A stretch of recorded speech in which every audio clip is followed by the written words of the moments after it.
Valsad highway પર ડમ્પરના પાછળ car અથડાયા બાદ પાછળથી ટેમ્પોએ ટક્કર મારતા કારનો ખુરદો.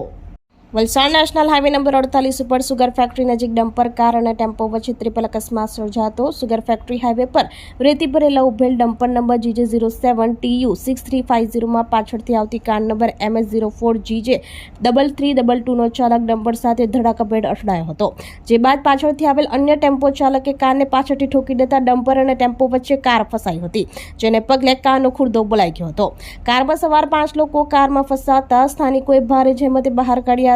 કારમાં સવાર 5 લોકોમાંથી 14 વર્ષની બાળકી અને એની માતાનું ઘટના સ્થળે મોત નીપજ્યું હતું, જ્યારે 3 લોકો ગંભીર રીતે ઈજાગ્રસ્ત થતા હોસ્પિટલમાં ખસેડવામાં આવ્યા હતા. અકસ્માત બાદ ડમ્પર ચાલક અને ટેમ્પો ચાલક સ્થળ ઉપરથી ફરાર થઈ ગયા હતા.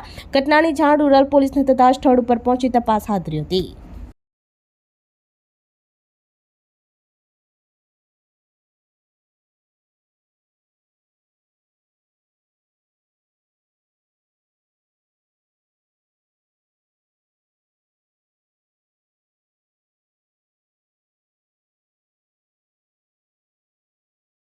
આપણી સંકલ્પ ન્યૂઝ ચેનલને સબસ્ક્રાઇબ અને લાઇક કરો.